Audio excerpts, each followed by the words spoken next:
বাণিজ্য ঘাটতি ভারতের মোদী সরকার নানাভাবে বাংলাদেশি পণ্য যাতে ভারতে ঢুকতে না পারে তার জন্য বিধিনিষেধ আরোপ করেছেন।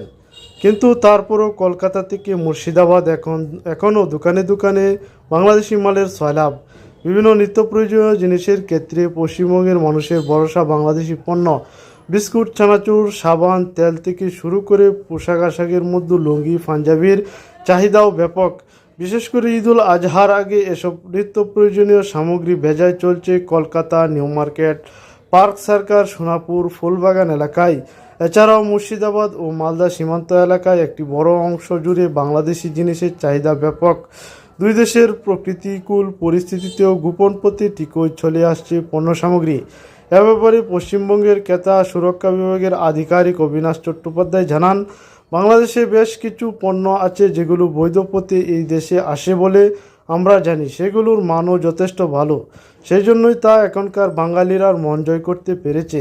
তাই চুরুই পথে যদি কোনো কিছু আসে তার জন্য দায়ী সীমান্ত রক্ষী বাহিনী। বগনা সীমান্ত থেকে শুরু করে পেট্রোপলিটন বাইপাস সংলগ্ন মুকুন্দপুর, পাটলি, কসবা মুদির দোকানে ছোটো ছোটো গ্লোসারি মাঠে বাংলাদেশের প্রাণ লিচি, ছানাচুর, বিস্কুট ব্যাপক চাহিদা রয়েছে। দোকানিরা জানান, ক্রেতার যে ধর্মেই হোক প্রথমে এসে এগুলোই খুঁজে। কূটনৈতিক ক্ষেত্রে কত কি হচ্ছে তেমনি ভেতরে ভেতরে এই বাজার চালু হচ্ছে। নিউ মার্কেট বাংলাদেশি ক্রেতা ও পর্যটকদের সংখ্যা কমছে, কিন্তু পণ্যের ঘাটতি হয়নি। বিশেষ করে বাংলাদেশি লুঙ্গির ব্যাপক স্টক রয়েছে। বড়বাজার আলিমুদ্দিন মার্কেটের লেলিন স্মরণীয় দোকানগুলোয় স্থানীয় নিউ মার্কেট থানার ভারপ্রাপ্ত পুলিশ অফিসার জানান, এর মধ্যে এসব মালপত্র সব যে চোরাই পথে আসে তা নয়, বৈধ পথেও আসছে। চাহিদা থাকলে আমরা তা রুখতে পারি না, মানুষের রুচিতে আমরা নিয়ন্ত্রণ করতে পারি না।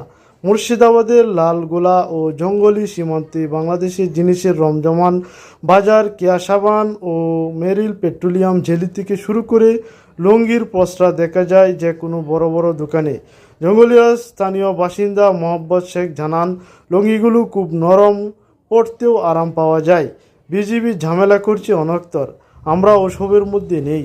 এর সুগন্ধি আমাদের পাগল করে তুলে।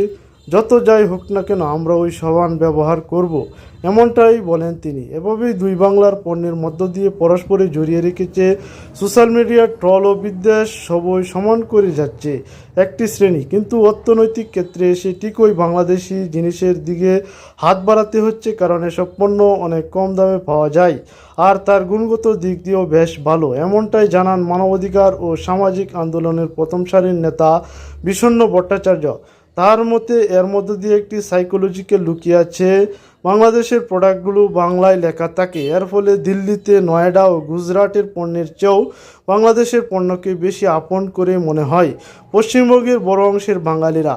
অপর থেকে চলে আসা বাঙালিরা এর মধ্য দিয়ে একটি নস্টালজিয়ারও ছোঁয়া পান।